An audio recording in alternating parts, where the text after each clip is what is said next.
வணக்கம் நண்பர்களே. அண்ட சராசரங்களுக்கெல்லாம் அதிபதியான ஆனந்த கூத்தன் திருவருளால் 63 நாயன்மார்களில் இதுவரை சிறுதொண்ட நாயனார் மற்றும் அதிபத்த நாயனார் வரலாறுகளை தொகுத்து நமது அருண்ஸ் அந்த காலத்து ரேடியோ சேனலில் பதிவிட்டிருந்தோம். அடுத்ததாக சிவபெருமானை தந்தையாக நினைத்து பக்தி கொண்டவர் திருஞான சம்பந்தர். சுந்தரமூர்த்தி நாயனாரோ சிவபெருமானை தமது தோழனாகவே கருதினார். நீலகண்ட பெருமான் தலைவன், நான் அவனுக்கு தொண்டு செய்யும் அடிமை, என் கடன் பணி செய்து கிடப்பதே என்று தன்னை ஒரு பணியாளனாகவே நினைத்து பக்தி செய்தார் திருநாவுக்கரசரான அப்பர் பெருமான். ஆனால் சிவபெருமானே தன் திருவாயால் ஒரு பெண்ணை அம்மையே என்று அழைத்ததையும் அந்த அம்மையார் சிவபெருமானை பார்த்து, அப்பனே, இருள் சூழ்ந்த நள்ளிரவில் ஈமப்பெருங்காட்டில் நெருப்பு கனல் கொழுந்து விட்டெறிந்து கொண்டிருக்கும் போது பேய்களோடு கூத்தாடப் போவாயே, அப்போது உன்னுடன் அங்கு உமாதேவியும் வந்தால் அவள் பயப்படுவாள், அதனால் அவளை அங்கு மட்டும் அழைத்துச் செல்லாதே என்று தாயுள்ளத்தோடு பாடியதையும் கேட்டால் உடலும் உள்ளமும் சிலிர்த்து போகும். அத்தகைய சிறப்பு கொண்டவர் என்பதால் தான் நாயன்மார்களில் அந்த ஒரே ஒரு அம்மையார் மட்டும் அமர்ந்திருப்பார். நாம் சிவாலயங்களில் அந்த காட்சியை கண்டிருப்போம். சைவநெறி வளர அம்மையாக இருந்து பதிகங்களை தந்தவரான காரைக்கால் அம்மையார் பற்றித்தான் இந்த பதிவில் விரிவாக கேட்க இருக்கிறீர்கள். அன்பர்கள் ஒரு மனதோடு முழு பதிவையும் கேட்குமாறு அன்புடன் வேண்டிக் கொள்கிறோம். மேலும் ஏதேனும் ஒரு சிவபெருமானின் திருநாமத்தை மறக்காமல் கமெண்ட் பக்கத்தில் பதிவு செய்யுங்கள். நமது சேனலை இதுவரை சப்ஸ்கிரைப் செய்யாத அன்பர்கள் சப்ஸ்கிரைப் செய்து பெல் ஐக்கானையும் கிளிக் செய்து கொள்ளுங்கள்.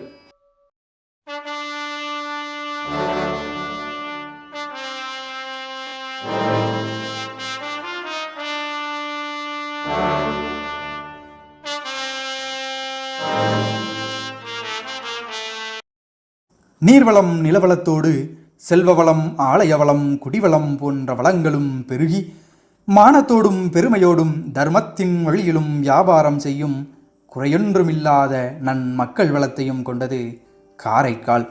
கடலின் அலைகள் வளைந்த சங்குகளை சுமந்தபடியே கரைமேல் ஏறி கடற்கரை சோலை வரை வந்து உலவி செல்லுமாம். அந்த அற்புதமான துறைமுகப்பட்டினத்திலே கடலையே மறைக்கும் அளவிற்கு மிகப்பெரிய கப்பல்கள் வந்து அயல் நாட்டு பொருள்களை இறக்கிவிட்டு நம் நாட்டில் விளைந்த பொருள்களை ஏற்றிச் செல்லும். அங்கு வாழும் வணிக பெருமக்களுக்கு தலைவர் தனதத்தர். அந்த தனதத்தருக்கு மகளாக திருமகளான லட்சுமி தேவியே திரு அவதாரம் செய்தருளினாள் என்று அந்த ஊர் மக்கள் பேசிக்கொண்டார்கள். ஆம், நல்ல குணங்களையும் நட்பண்புகளையும் கொண்ட அந்த தனதத்தருக்கு மகாலட்சுமியே மகளாய் பிறந்தது போல் ஒரு பெண் குழந்தை பிறந்திருந்தது. அந்த குழந்தைக்கு புனிதவதி என்று திருப்பெயர் சூட்டினார்கள். வாய்மையோடும் மானத்தோடும் தர்மத்தின் வழியிலும் வியாபாரம் செய்பவர்களுக்கு திரு எனும் செல்வம் கிடைக்கும். தனதத்தருக்கு கூடுதலாக அவர் எந்த பிறவியிலேயோ செய்த தவத்தின் பயனும் சேர்ந்து திருமகளே மகளாய் பிறந்தாள் என்று அந்நாளில் காரைக்கால் நகர மக்கள் ஒருவருக்கொருவர் பேசிக்கொள்வார்களாம். புனிதவதியார் பிறந்தபின் அந்த காரைக்கால் நகரமே மேலும் அழகும் கிளர்ச்சியும் பெற்றதாக மாறியது. புனிதவதியார் வளர்ந்து தளர் நடை பயின்று அசைந்து அசைந்து நடக்கும் காலத்திலேயே ஆடலரசனாகிய ஆதிசிவனார் மீது அளவிலாத பக்தி கொண்டிருந்தார். மேலும் வளர்ந்து மழலை மொழி பேசும்போது அந்த பேச்சுக்களும் மயிலைநாதனாகிய சிவபெருமானின் திருநாமங்களாகவே இருந்தன. குழந்தையான புனிதவதியின் நடையை பார்த்தும் அவள் மழலை மொழிகளை கேட்டும் பெற்றோர்களும் உறவினர்களும் மகிழ்ந்தனர். தனதத்தர் குழந்தைக்கு அந்தந்த வயதில் செய்ய வேண்டிய எல்லா சிறப்புகளையும் செய்து வந்தார். நாட்கள் நகர்ந்தன. புனிதவதி வளர ஆரம்பித்தாள். அவள் வளர வளர தனதத்தனின் வியாபாரமும் நன்றாக வளர்ந்தது.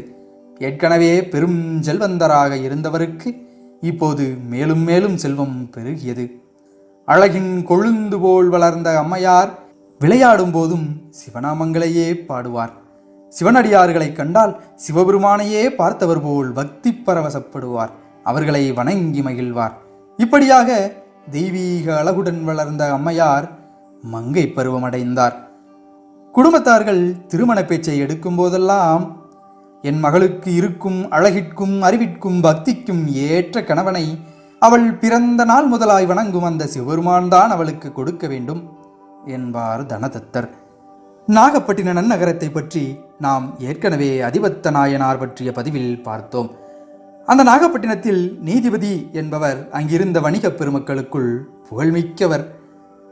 அவர் தனதத்தர் பற்றியும் புனிதவதியார் பற்றியும் கேள்விப்பட்டு புனிதவதியாரை தனது மகன் பரமதத்தனுக்கு திருமணம் பேச நினைத்தார். அதற்காக அறிவில் சிறந்த பெரியோர்களை காரைக்காலுக்கு அனுப்பினார். அந்த பெரியவர்களும் தனதத்தருடைய திருமாளிகைக்கு வந்தார்கள். தனதத்தர் அவர்களை வரவேற்று உபசரித்தார். பின்னர் தங்கள் புதல்வியை நாகை நீதிபதியாருடைய புதல்வன் பரமதத்தனுக்கு முறைப்படி திருமணம் செய்து கொடுக்க வேண்டும் என்று வந்த பெரியவர்கள் வேண்டினார்கள். மாப்பிள்ளையின் குலம், குடி, கோத்திரம் போன்றவை ஒத்திருந்தபடியால் பரமதத்தனுக்கு பெண்தரை செய்தார் தனதத்தர்.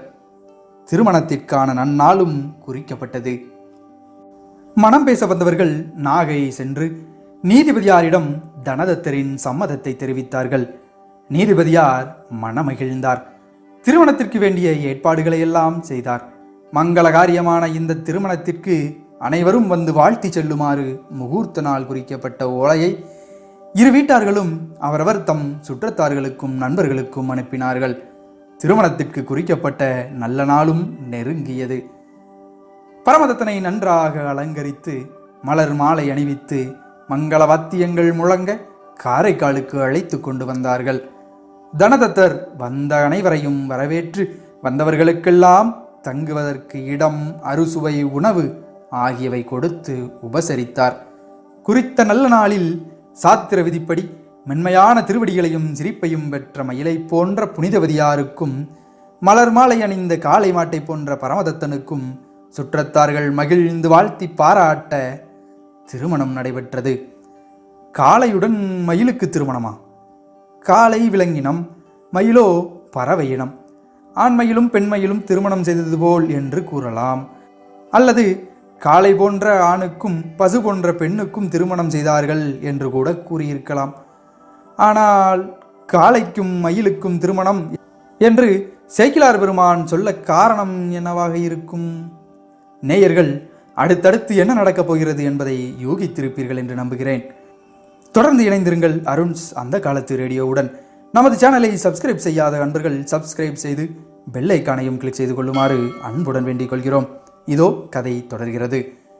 எல்லா வகையான சிறப்புகளுடனும் திருமணம் இனிதாக நடந்து முடிந்தபின் பெண்ணை மாப்பிள்ளை வீட்டுக்கு அனுப்பும் நேரம் நெருங்கியது. தனது ஒரே மகள் என்பதால் தனதத்தர் புதுமணப்பெண் புனிதவதியை நாகப்பட்டினத்திற்கு அனுப்ப மனமின்றி தவித்தார். சம்பந்தியாகிய நீதிபதியாரிடம் மகளையும் மருமகனையும் காரைக்காலிலேயே தங்கியிருக்கும்படியான தனது எண்ணத்தை தயங்கி தயங்கி தெரிவித்தார். நீதிபதியாரும் சம்மதித்தார்.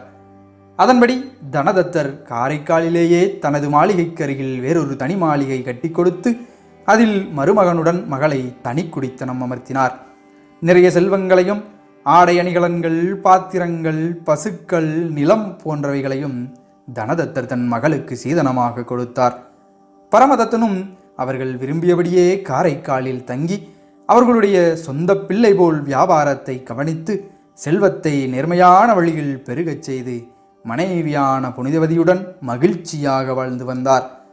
இல்வாழ்வில் புகுந்தாலும் புனிதவதியார் சிவபெருமானிடம் ஆறாத அன்புடையவராக இருந்ததோடு இல்வாழ்க்கைக்குரிய கடமைகளையும் குறைவேதுமின்றி நிறைவேற்றி வந்தார். புனிதவதியாரின் உடல் கணவரோடு வாழ்ந்து அவருக்கு வேண்டிய பணிவிடைகளை செய்தாலும் உள்ளமும் உணர்வும் இறைவனோடே இருந்தது. புனிதவதியாரின் பக்தியும் நாளுக்கு நாள் வளர்ந்து கொண்டே இருந்தது. ஊர்த்துவ தாண்டவம் ஆடும் சிவபெருமானின் அடியவர்கள் தம்முடைய திருமாளிகைக்கு எழுந்தருளினால் அந்த அடியவருக்கு பாத பூஜை செய்து நல்ல திரு அமுது எனும் அன்னம் வயிறார படைத்து உபசரிப்பார். அதோடு மட்டுமல்லாமல் உடுத்த ஆடைகளையும் காசுகளையும் முத்து, பவளம், வைரம், வைடூரியம் போன்ற ரத்னங்களையும் யாருக்கு எது எது வேண்டுமோ அதை அவர்கள் மனமறிந்து கொடுப்பார் அம்மையார். அன்போடும் பக்தியோடும் நான் கொடுக்கிறேன் என்ற எண்ணம் சிறிதும் இல்லாமல் இறைவன் எனக்கு தந்ததை நான் இறைவனுக்கு கொடுக்கிறேன் என்ற உணர்வோடு கொடுப்பார். பரமதத்தரும் வாணிபம் செய்வதிலும் பொருள் ஈட்டுவதிலும் ஆர்வமுள்ளவராக இருந்தாலும் அவர்தம் மனைவி செய்யும் பக்திக்கும் சிவதொண்டிற்கும் ஒரு நாளும் எந்தவித இடையூறும் செய்ததில்லை. புனிதவதியாரும் கணவனாரின் வார்த்தைக்கு மறுவார்த்தையோ எதிர்த்தோ பேசி அறியாதவராய் வாழ்ந்து வந்தார். இவ்வாறு புனிதவதியார் சிவனடியார்களை சிவபெருமானாகவே நினைத்து பக்தியுடன் தொண்டு செய்து கொண்டிருந்த காலத்தில் ஒரு நாள் பரமதத்தன் வழக்கம்போல் தான் வாணிபம் செய்யும் இடத்தில் இருந்தான். அப்போது அவனை பார்க்க வந்த நண்பர்கள், மதுரம் போன்ற சுவையுடைய ஒரு மரத்து பழங்கள் இதோ உனக்காக கொண்டு வந்தோம் பரமதத்தரே என்று சொல்லி 2 மாம்பழங்களை அவனுக்கு கொடுத்தார்கள். பரமதத்தனும் அதை வாங்கி வேலையாள் ஒருவரை அனுப்பி, இதை என்னுடைய திருமாளிகைக்கு எடுத்துச் சென்று கொடுத்துவிடு என்றான். வேலையாளும் அதை வாங்கி வந்து மாதரசியாராகிய புனிதவதியாரிடம் கொண்டு வந்து கொடுத்தான். கணவனுக்காக மதிய உணவிற்கான ஏற்பாட்டை செய்து கொண்டிருந்த புனிதவதியார் அதை வாங்கி பாதுகாப்பாக வைத்தார். அந்நேரம் வயது முதிர்ந்த சிவனடியார் ஒருவர் பசியுடனும் களைப்புடனும் புனிதவதியாரின் வீட்டு வாசலில் வந்து நிற்க, உடனே அவரை வணங்கி அவருக்கு பாத பூஜை செய்து தனது மாளிகையின் உள்ளே வரச் செய்து நுனிவாழை இலையையும் கொண்டு வந்து வைத்தார். அப்போதுதான் புனிதவதியாருக்கு நினைவுக்கு வருகிறது, சிறுஅமுது எனும் அன்னம் மட்டும் தயாராகிவிட்டது, ஆனால் கரியமுது எதுவும் தயாராகவில்லையே. அடியாரோ மிகவும் களைப்போடும் பசியோடும் இருப்பது போல் தெரிகிறதே. அவருக்கு உடனே வயிறார அன்னம் கொடுக்க வேண்டுமே. வெறும் அன்னம் மட்டும் படைத்திட முடியாதே, என்ன செய்யலாம் என்று யோசித்தார். சிவபெருமான் அருளால் கணவர் கொடுத்தனுப்பிய 2 மாம்பழங்கள் நினைவுக்கு வந்தது. உடனே அடியாரின் இலையில் அன்னத்தையும் வெஞ்சனமாக, அதாவது தொடுகரியாக அந்த மாம்பழங்களில் ஒன்றையும் வைத்தார். வந்த அடியார் முதுமையின் தளர்ச்சியினாலும் நெருப்பை போன்ற பசியினாலும் புனிதவதியார் பக்தியோடு பரிமாறிய அந்த உணவை வயிறார உண்டு அம்மையாரை மனதார வாழ்த்திவிட்டு சென்றார். சிறிது நேரம் கழித்து பரமதத்தன் உச்சி பொழுதில் வீட்டிற்கு வந்தான். புனிதவதியார் கணவனாருக்கு நுனிவாளை இலை வைத்து அதில் அறுசுவை உணவும் அவர் கொடுத்தனுப்பிய மாம்பழத்தில் மீதமிருந்த ஒன்றையும் படைத்தார். மனைவி படைத்த மதுரக்கனியை ருசித்து சாப்பிட்டுவிட்டு, புனிதவதி, நான் கொடுத்தனுப்பிய இன்னொரு மாம்பழத்தையும் கொண்டு வா என்று கேட்டான். தூக்கி வாரி போட்டது புனிதவதியாருக்கு. என்ன செய்வதென்றே தெரியவில்லை. நடந்ததை நடந்தபடியே அடியாருக்கு படைத்து விட்டேன் என்று சொல்லிவிடலாமா என்று யோசித்தார். இருப்பினும் கணவரின் அனுமதி இல்லாமல் அந்த அரிய வகை மாம்பழத்தை அடியாருக்கு படைத்து விட்டேனே என்று நினைத்து கொண்டே மாம்பழத்தை எடுக்கச் செல்பவர் போல் உள்ளே சென்றார். அதுநாள் வரை தனக்கென்று சிவபெருமானிடம் எதுவுமே கேட்டிடாத புனிதவதியார் அன்று இவர் ஆசைப்பட்டு கேட்கிறாரே, நான் என்ன செய்வேன் இறைவா என்று கலங்கி நின்றார். புனிதவதியாருடைய உள்ளம் தத்தளித்தது, மனம் தளர்ந்தது. ஈஸ்வரா, தேவதேவா, உற்றவிடத்து உதவும் உத்தமனே, உமைவாகனே, உமது அடியவர்க்கு உமதருளால் 1 மாம்பழத்தை படைத்து விட்டேன். கணவனாரோ 2வது மாம்பழத்தையும் கேட்கிறார். அருட்கடலே, அடியாளின் நல்லலை களைந்து அருள் புரிய வேண்டும் பரமேஸ்வரா என்று உள்ளத்தில் தியானித்து உருகி நின்றார். கருணைக்கடலான சிவபெருமான் கருணையினால் புனிதவதியார் கைகளில் அதிமதுரக்கனியான மாம்பழம் ஒன்று வந்தது. அதை கண்டவுடனே புனிதவதியார் மனத்தளர்ச்சியிலிருந்து மீண்டார். அந்த மாம்பழத்தை கொண்டு வந்து தன் கணவனுடைய இலையில் பரிமாறினார். பரமதத்தனும் அதை சாப்பிட்டு பார்த்தான். அவன் சாப்பிட்ட உடனே அவன் நாடி நரம்பெல்லாம் தித்தித்தது.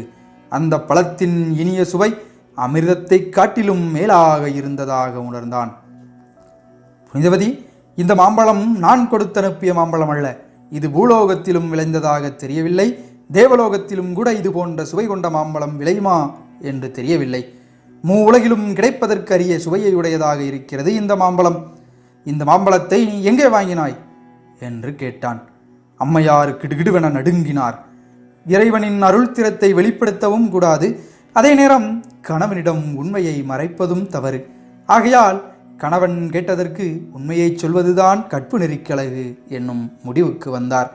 இப்படி ஒரு சூழ்நிலை தனக்கு வந்து சேரும் என்பதை சற்றும் எதிர்பார்த்திராத அம்மையார் தடுமாறியபடியே நடந்ததை நடந்தபடி கணவனிடம் சொல்லி முடித்தார். இது ஊர்த்துவதாண்டவ மூர்த்தியான பரமேஸ்வரன் திருவருளால் கிடைத்தது என்று புனிதவதியார் கூறியதை கேட்டவுடனே பரமதத்தன், புனிதவதி, ஒளிபொருந்திய சடைப்பெருமான் செந்தளல் மேனியன் மூவர்க்கும் தேவர்க்கும் எட்டாத முழுமுதற் உனக்கு மாம்பழம் கொடுத்தாரா? உலகில் நடக்கிற காரியமாயுது. நல்ல வேடிக்கை. சிவபெருமான் திருவருளால் இந்த மாம்பழம் வந்தது உண்மையானால் அவரிடம் வேண்டி இன்னொரு மாம்பழம் வாங்கி வா பார்க்கலாம் என்றார். புனிதவதியார் மீண்டும் முன்பு போலவே உள்ளே சென்று சிவபெருமானை வேண்டி, இறைவா, தேவதேவா, கணவர் கேட்டபடி நான் இப்போது இன்னொரு மாம்பழத்தை உமதருளால் பெற்று கொண்டு சென்று கொடுக்காவிட்டால் நீர் முதலில் தந்தது இல்லை என்றாகிவிடும், நான் சொன்னது பொய்யாகிவிடும் என்று வேண்டி நின்றார்.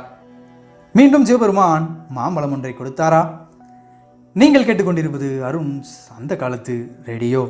நமது சேனலை இதுவரை சப்ஸ்கிரைப் செய்யாமல் பார்த்து கொண்டிருக்கும் நண்பர்கள் சப்ஸ்கிரைப் செய்து பெல்லைக்கானையும் கிளிக் செய்து கொள்ளுங்கள்.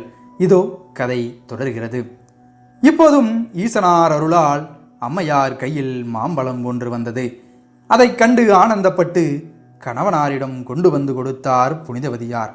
ஆச்சரியத்துடன் அதை பரமதத்தன் வாங்கி கொண்டான். மறுகணமே மாம்பழம் மாயமாய் மறைந்தது. இறைவன் திருவருளின் அற்புதத்தை நேரில் கண்டதால் பயம் வந்தது பரமதத்தனுக்கு. உள்ளம் நடுங்கியது. புனிதவதியார் மனித வடிவில் வாழும் தெய்வம் என்ற எண்ணம் தோன்றியது அவனுக்கு. இத்தனை நாட்கள் அவர்களின் பெருமையை உணராமல் நடந்து கொண்டிருந்தேனே என்று வருந்தினான். இவள் மற்ற பெண்களைப் போன்றவள் அல்ல. இவள் வணங்குவதற்குரிய தெய்வம். தெய்வமாகிய புனிதவதி தனக்கு பணிவிடைகள் செய்வது பாவம். இது மாதிரியான எண்ணங்கள் மாறி மாறி மனதுக்குள் தோன்றிக்கொண்டே இருந்தன. இனி இவளோடு வாழ முடியாது என்று தீர்மானித்து கொண்டான். அன்று முதல் புனிதவதியாருடன் நெருக்கமின்றி வாழத் தொடங்கினான். மாம்பழம் மறைய காரணம் என்ன என்ற கேள்வி நம் மனதுக்குள் எழுந்திருக்கும். இறைவன் அம்மையாரின் பக்தியை உலகுக்கு உணர்த்தவே திருவிளையாடலை நடத்துகின்றான். அவனே முதலில் அடியார் மூலம் ஒரு மாம்பழத்தை சாப்பிட்டு விட்டு போகுமாறு செய்தான் என்பதை நாம் தெரிந்து கொள்ள வேண்டும். மேலும் ஒருவேளை மாம்பழம் பரமதத்தனின் கைகளில் இருந்து மறைந்திருக்கவில்லை என்றால் ஒருவேளை உள்ளே வைத்திருந்ததை எடுத்து கொண்டு வந்திருப்பார்களோ என்று பரமதத்தன் நினைத்திருக்கக்கூடும். அதனால் இறைவனின் அருள் செயல் வெளிப்படாமல் போயிருக்கும். அதனாலேயே இறைவன் மாம்பழத்தை மறையச் செய்தான். மேலும் அவர் இன்னொரு மாம்பழம் வாங்கி வா பார்க்கலாம் என்றே கேட்டதால் அந்த மாம்பழம் கைகளில் வாங்கி பார்த்ததும் மறைந்து போனது. புனிதவதியாரை பிரிந்து வாழ்வதே நல்லது என்று நினைத்தான் பரமதத்தன். எப்படியும் அந்த இடத்தை விட்டு சென்று விட வேண்டும் என்று முடிவு செய்ததனால் அதற்கு என்ன வழி என்று யோசித்தான். இங்கே இருந்து வியாபாரம் செய்வதோடு கடல் கடந்து சென்று வியாபாரம் செய்தால் அதிக லாபம் சம்பாதிக்கலாம் என்று தன் உறவினர்களிடம் பரமதத்தன் சொல்ல, அவன் சொல்வதும் சரிதான் என்று உறவினர்களும் சம்மதித்தார்கள். பரமதத்தனும் கப்பல் ஒன்று கட்டி அதில் வேற்று நாட்டு மக்கள் விரும்பி வாங்கும் பொருள்களை ஏற்றிக்கொண்டு கடல் கடந்து வேற்று நாடுகளுக்கு சென்று வாணிகம் செய்து செல்வங்களை சேர்த்தான். பின்பு மீண்டும் தாய் நாட்டிற்கு திரும்பி வர எண்ணிய அவன் காரைக்காலுக்கு போகாமல் பாண்டி நாட்டில் ஒரு கடற்கரை பட்டினத்திற்கு சென்று அங்கேயே தங்கி சீரோடும் சிறப்போடும் வாணிகம் செய்து வாழ்ந்து வந்தான். அங்கே ஒரு செல்வந்தர், கப்பல் வியாபாரம் செய்பவர், குபேரன் போன்ற செல்வம் நிரம்ப பெற்றவர் தனது புதல்வியை அவனுக்கு திருமணம் செய்து கொடுத்தார். பரமதத்தன் புனிதவதியாரை பிரிந்து சென்றாலும் புனிதவதியாரை மனதால் தெய்வமாக நினைத்து அவர் பெயரையே மந்திரம் போல் உச்சரித்து வணங்கி வந்தான். தனக்கு முன்பே ஒரு திருமணமாகிவிட்டது என்பதையும் அந்த மனைவி யார், ஏன் பிரிந்து வந்தான் என்பது பற்றியெல்லாம் யாருக்கும் தெரிவிக்காமல் இரகசியமாய் புதிய மனைவியுடன் வாழ்க்கை நடத்தினான். அவன் வாணிபம் மேன்மேலும் வளர்ந்தது. செல்வங்கள் பெருகியது. இந்நிலையில் அவனுக்கு இரண்டாம் மனைவியிடம் ஒரு பெண் குழந்தை பிறந்தது. அந்த குழந்தைக்கு தான் மனதில் வைத்து வழிபடும் தெய்வமாகிய அம்மையாருடைய பெயரையே சூட்டினான். புனிதவதி புனிதவதி என்று அன்புடன் அழைத்தான். குழந்தையும் இனிமையாக வளர்ந்து வந்தது. அங்கே புனிதவதியாரோ காரைக்காலில் நிலையான கற்பு ஒழுக்கத்துடனும் சிவபெருமானை நினைத்து பூஜை செய்து கொண்டும் வாழ்ந்து வந்தார். இந்நிலையில் பரமதத்தன் பாண்டிய நாட்டில் இருக்கும் செய்தி புனிதவதியாருக்கும் அவருடைய உறவினர்களுக்கும் மற்ற வணிகர்கள் மூலம் தெரிய வந்தது. அவன் இருக்குமிடத்தில் இவளை கொண்டு போய் விடுவதே நம் கடமை என்று எண்ணிய உறவினர்கள் புனிதவதியாரை ஒரு சிவிகையில், அதாவது பல்லக்கில் ஏற்றி சுற்றத்தார்கள் சூழ நெடுந்தூரம் நடந்து பரமதத்தன் இருந்த ஊருக்கு சென்றார்கள். அங்கே நகருக்கு வெளியே உள்ள ஓரிடத்தில் தங்கி புனிதவதியார் வந்திருக்கும் செய்தியை பரமதத்தனுக்கு ஒரு ஆள் மூலம் சொல்லி அனுப்பினார்கள். புனிதவதியாரின் திடீர் வருகையை சற்றும் எதிர்பார்க்காத பரமதத்தனோ என்ன செய்வதென்று அஞ்சினான். பின் தன் இளைய மனைவியையும் குழந்தையையும் அழைத்து கொண்டு புனிதவதியார் இருக்கும் இடத்திற்கு வந்தான். புனிதவதியாரை பார்த்தவுடனே மனைவி மகளோடு தானும் புனிதவதியார் பாதங்களில் விழுந்து வணங்கி எழுந்தான்.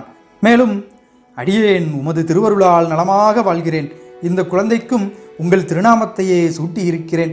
தாங்கள்தான் எனக்கு அருள் புரிய வேண்டும் என்று வேண்டி நின்றான். கணவனின் இந்த செயலை கண்ட புனிதவதியார் காலில் தீக்கணல் வெட்டது போல் அஞ்சு ஒதுங்கி நின்றார். பரமதத்தன் புனிதவதியாரின் கால்களில் விழுந்ததை பார்த்த உறவினர்களுக்கோ பெரிய ஆச்சரியமும் அதிர்ச்சியுமாகிவிட்டது. பரமதத்தனிடம், உன் மனைவியின் காலில் நீ விழலாமா? அது முறையா? அப்படி நீ விழுவதற்கு காரணம் என்ன என்று கேட்டார்கள். அதற்கு பரமதத்தன், பெரியோர்களே, இவரை மற்ற பெண்களைப் போல் மனித பெண் என்று நினைக்காதீர்கள். இவர் தெய்வப் பிறவி, பெண் தெய்வம். நான் இதை உணர்ந்த பிறகே இவரை விட்டு பிரிந்து சென்றேன். இவர் மேலுள்ள பக்தியினால்தான் இதோ என்னுடைய குழந்தைக்கு இவருடைய பெயரையே வைத்தேன். இவர் தெய்வத்தன்மை கொண்டவர் என்பதை அறிந்ததனாலேயே தான் இவர் காலில் விழுந்து வணங்கினேன். நீங்களும் இவரை வணங்குங்கள் என்று கூறினான். இதை கேட்ட உறவினர்கள், பெரியோர்கள் அனைவரும் திகைத்து நின்றார்கள். கணவனாரின் மனநிலையை உணர்ந்த புனிதவதியார், இனி இந்த உடம்பை தாங்குவதனால் என்ன பயன்? அவருக்காக அமைந்த இந்த உடம்பு இனி எனக்கு வேண்டாம். இறைவா, ஈசனே, இந்த தசை பொதியான உடலை உதிர்த்துவிட்டு உமது திருவடிகளை என்றும் வாழ்த்தி வணங்கும் பேயின் உருவத்தை அடியேனுக்கு கொடுத்தருள வேண்டும் பெருமானே என்று வேண்டி நின்றார்கள். புனிதவதியாரின் வேண்டுதலுக்கு இறங்கி இறைவன் அன்றொரு நாள் மாம்பழம் கொடுத்தது போல் இன்றும் அவர் விரும்பி வேண்டிய பேயின் உருவத்தை தந்தருளினார். புனிதவதியார் உடம்பில் இருந்த தசைகள் உதிர்ந்து மறைந்தன. எலும்பு உருவம் கொண்ட பேயாக அவர் நின்றார். பூமழை பொழிந்தது. வானத்தில் துந்துபியின் இனிய நாதம் உலகலாம் ஒலித்தது. தேவர்களும் போற்றும்படி பேயாக உருவெடுத்ததைக் கண்ட உறவினர்களும் பரமதத்தனும் அம்மையாரை வணங்கி பின் பயந்து அங்கிருந்து கிளம்பிச் சென்றார்கள். புதிய உருவம் பெற்ற அம்மையார் தன்னுடைய சிவஞானத்தால் சிவபெருமானை போற்றி அற்புத திருவந்தாதி, திருவிரட்டை மணிமாலை என்ற இரண்டையும் பாடினார். அதன்பின் அம்மையார் முப்புறம் எரித்த முக்கண்ணனாகிய சிவபெருமான் எழுந்தருள் இருக்கும் வெள்ளிமலையாகிய திருக்கைலாய மலைக்கு சென்று சிவபெருமானை நேரில் தரிசனம் செய்ய வேண்டும் என்று நினைத்தார். கைலையை நோக்கி புறப்பட்டார். வழியிலேயே அவருடைய உருவத்தை கண்டவர்கள் அஞ்சு நடுங்கினார்கள். பேய் பேய் என்று கூறி ஓடினார்கள். எம்பெருமானுக்கு என்னை அடையாளம் தெரிந்தால் போதும், மற்றவர்களுக்கு நான் எப்படி தெரிந்தால் என்ன என்று அம்மையார் செந்தமிழ் நாட்டை கடந்து வடக்கு திசை நோக்கி சென்று கைலை மலையை அடைந்தார். பரமசிவனார் எழுந்தருளி இருக்கும் இந்த மலையை தான் காலால் மிதிப்பதா என்று அஞ்சி அதற்கு மேல் தன் காலால் நடப்பதை விட்டுவிட்டு தலையினால் நடக்கத் தொடங்கினார். அதாவது தலை கீழாக நடந்தார். அவ்வாறு தலையினாலேயே மலைமேல் ஏறி நடந்து மலை உச்சிக்கு சென்று இறைவன் அருகில் சென்றார். அங்கே ஈசனார் பிறையை சூடி திருக்கரத்தில் திரிசூலம் ஏந்தியபடி வில் போன்ற நெற்றியையுடைய மலையரசன் புதல்வியான பார்வதி தேவியாரோடு அமர்ந்திருந்தார். அம்மையாரின் இத்தகைய வருகையை கண்ட பார்வதி தேவிக்கு ஆச்சரியம் தாங்க முடியவில்லை. சிவபெருமானை பணிந்து தலையினால் கைலை மலை மேல் ஏறி வரும் இந்த எலும்பு உருவம் கொண்டவரின் அன்பையும் பக்தியையும் என்னவென்று சொல்வது என்று வியந்து கூறினாள். அப்போது சிவபெருமான் பார்வதி தேவியிடம், உமையே, இங்கே வரும் பெண்மணி நம்முடைய அம்மை, நம்மை விரும்பி பாதுகாக்கும் அன்னை. இந்த எலும்பு உருவம் வேண்டுமென்று என்னை வேண்டி பெற்றுக்கொண்டாள் என்றார். பின்னர் அம்மையாரை நோக்கி பிறப்பில்லாத பெருந்தகையான சிவபெருமான் அம்மையே என்று அழைத்தார். தனக்கு அம்மையே இல்லாதவனும் தானே எவ்வுயிர்க்கும் அம்மையாக இருப்பவனுமாகிய சிவபெருமானே அம்மையே என்று அழைத்தருளியதை கேட்ட பேயுருவம் கொண்ட பேயார் அப்பா என்று அன்பால் உருகி சிவபெருமானின் திருவடித் தாமரைகளில் விழுந்து வணங்கினார். அம்மையே, இங்கு நீ நம்மிடம் வேண்டுவது யாது? உனக்கு என்ன வரம் வேண்டும் கேள் என்றார் சிவபெருமான். இறைவா, உம்மிடம் ஒருபோதும் நீங்காத இரவாத இன்ப அன்பு வேண்டும். அடியேன் இனிமேல் இந்த மண்ணுலகில் மீண்டும் பிறவாமே வேண்டும். ஒருவேளை எனக்கு மறுபிறவி உண்டென்றால் தேவதேவா, உம்மை அந்த பிறவியிலும் எந்த காலத்திலும் மறவாமல் இருக்கும் பண்பை தந்தருள வேண்டும். தர்மத்தின் சொரூபமான கைலைநாதா, தாங்கள் திருநடனம் புரிந்தருளும் காலத்தில் தங்களுடைய திருவடிகளின் கீழே அடியேன் மகிழ்ந்து உம்மை பாடிக்கொண்டு இருக்க வேண்டுமென்று வேண்டிக் கொண்டார். இறைவனும் அம்மையார் கேட்ட அத்தனை வரங்களையும் தந்தோம் என்று மகிழ்ந்தருளினார். அம்மையாரும் மகிழ்ந்தார். மேலும் சிவபெருமான், அம்மையே, செந்தமிழ்நாட்டின் தெற்கே திருஆலங்காட்டில் யாம் ஊர்த்துவ தாண்டவம் செய்கின்றோம். அந்த தாண்டவத்தை கண்டு மகிழ்ந்து அங்கே இருந்து கொண்டு நம்மை பாடுவாயாக என்று திருவாய் மலர்ந்தருளினார். அதை கேட்ட அம்மையார் இறைவன் திருவருளை எண்ணி உருகி அவரை வணங்கி அங்கிருந்து விடைபெற்றார். மீண்டும் தன் தலையாலேயே நடந்து வந்து திருவாலங்காடு என்னும் சிவதலத்தை அடைந்தார். அங்கே எம்பெருமானார் அண்டங்களில் பொருந்த திருவடியை தூக்கி ஊர்த்துவ தாண்டவம் செய்வதை கண்குளிரக் கண்டு வணங்கி பேய்கள் சூழ எம்பெருமானார் ஆடும் திறத்தை வியந்து பாடினார். அந்த தாண்டவமூர்த்தியின் திருவடி கீழ் என்றும் அருள் இன்ப வடிவமாக உறையும் பெரும்பேற்றை பெற்றார். முன்பொரு காலத்தில் சிவபெருமானை அர்ஜுனன் வில்லால் அடித்தான். வேடன் கண்ணப்பன் செருப்பு காலால் கண்ணிலேயே மிதித்தான். பாண்டிய மன்னனோ பிரம்பால் ஓங்கி அடித்தான். இன்னொரு அன்பர் கல்லால் அடித்தார். இத்தனை பேர் இப்படி விதம் விதமாக அவரவர் மனதிற்கு தோன்றியபடியெல்லாம் அடிக்க காரணம் அவருக்கு தாய் தந்தை இல்லை என்பதால்தான் என்று காளமேகப் புலவர் ஒரு பாடலில் பாடியிருப்பார். அத்தகைய தாய் தந்தை இல்லாத குறை ஏற்பட்டதனாலோ என்னவோ சிவபெருமானே புனிதவதியாரை அம்மையே என்று அழைத்தார். அம்மையாரும் அதற்கேற்றாற்போல் சைவ நெறி வளர தாயாக இருந்து பதிகங்களை பாடினார். மேலும் காரைக்கால் அம்மையார் கைலைக்கு வேகமாக சென்று சிவபெருமானை தரிசனம் செய்ய வேண்டும் என்பதற்காகவே பேயுருவத்தை கேட்டு வாங்கினார். ஏனென்றால் பேய்களுக்கான கால அளவு வேறு, மனிதர்களுக்கான கால அளவு வேறு. பேய்களுக்கான வேகம் வேறு, மனிதர்களுக்கான வேகம் வேறு. மேலும் பேரூழி காலத்திலும் சிவபெருமானின் நினைவு தனக்கு இருக்க வேண்டும் என்பதற்காகவே அம்மையார் பேய் உருவத்தை இறைவனிடம் வேண்டினார். கைலையில் அம்மையார் கேட்ட மூன்றாவது வரம் என்னை மிகவும் பரவசப்படுத்தியது. அதாவது ஜென்மத் தொடர்பு. மறுபிறவி என்று ஒன்று இருப்பின் அதிலும் உம்மை மறவா வரம் தர வேண்டும் என்று கேட்டாரே, எந்த அளவிற்கு அன்பும் பக்தியும் ஞானமும் பெற்றிருந்தவராக இருந்தால் இந்த அளவிற்கு வரம் கேட்க முடியும் என்பதை நாம் சிந்தித்து பார்க்க வேண்டும். சிவபெருமானை சிலந்தி வழிபட்டது, யானை வழிபட்டது, ஈ, காக்கை, எறும்பு, அணில் போன்றவை வழிபட்டதென்று நாம் கேட்டும் படித்தும் வியந்திருப்போம். அவையெல்லாம் எப்பிறவியிலேயோ செய்த பக்தியின் தொடர்ச்சியே ஆகும். அதனாலேயே அவைகள் மறுபிறவியில் சிலந்தியாகவோ யானையாகவோ காக்கையாகவோ பிறந்தாலும் பக்தியும் தொடர்ந்து வந்தது. புழுவாய் பிறக்கினும் புண்ணியா, உன் அடியன் மனத்தே வலுவாதிருக்க வரம் தர வேண்டும் என்று வேண்டினார் அப்பர் பெருமான். அதற்கு பல வருடங்களுக்கு முன்பே அம்மையார் கைலைக்கு சென்று இதை வரமாக இறைவனிடம் கேட்டார் என்பதை படிக்கும்போது மேலும் நம்மை மெய்சிலிருக்க வைக்கிறது இந்த செய்தி. நாமும் நாள்தோறும் இறைவனிடம் வேண்டும்போது நம்முடைய வேண்டுதல்கள் எப்படி இருக்க வேண்டும் என்பது காரைக்கால் அம்மையார் வரலாற்று நிகழ்வின் மூலம் நாம் தெரிந்து கொள்ள வேண்டிய ஒன்றாகும். தான் கொடுத்தனுப்பிய மாம்பழங்கள் இரண்டையும் தானே சாப்பிட நினைத்ததால் பரமதத்தனை தன்னலமிக்கவர் என்றும் இழிவானவர் என்றும் நினைப்பது தவறு. அம்மையார் பெருமையை உலகுக்கு உணர்த்த இறைவன் திருவருளே பரமதத்தன் உள்ளிருந்து இன்னொரு மாம்பழத்தையும் கொண்டு வந்து இலையில் படைக்குமாறு கேட்க தூண்டியது. காரைக்கால் அம்மையாரின் பக்தியை போற்றும் வகையில் வருடந்தோறும் காரைக்காலில் மாங்கனி திருவிழா கொண்டாடப்படுகிறது. இந்த கதையை கேட்ட அனைவருக்கும் அம்மையப்பனின் அருள் கிடைக்க வேண்டும் என்று மனமாற வேண்டிக்கொண்டும் பேயாருக்கும் அடியேன் என்ற திருத்தொண்ட தொகையின் வரிகளோடும் இந்த பதிவை நிறைவு செய்கிறோம். முழு பதிவையும் கேட்ட அன்பர்கள் ஏதேனும் ஒரு சிவபெருமானின் திருநாமத்தை கமெண்ட் செய்யுங்கள். மேலும் தங்களது கருத்துக்களையும் மறக்காமல் கமெண்ட் பக்கத்தில் பதிவு செய்யுங்கள். நமது சேனலை இதுவரை சப்ஸ்கிரைப் செய்யாமல் பார்த்து கொண்டிருக்கும் அன்பர்கள் சேனலை சப்ஸ்கிரைப் செய்து பெல் ஐக்கானையும் கிளிக் செய்து கொள்ளுங்கள். உங்களுடைய நண்பர்களில் ஒரே ஒருவருக்காவது இந்த பதிவை ஷேர் செய்யுங்கள். மற்றொரு புதிய பதிவில் மீண்டும் உங்களை சந்திக்கிறேன். என்றும் இணைந்திருங்கள் அருண்ஸ் அந்த காலத்து ரேடியோவுடன். மீண்டும் சந்திப்போம். நன்றி, வணக்கம் நண்பர்களே.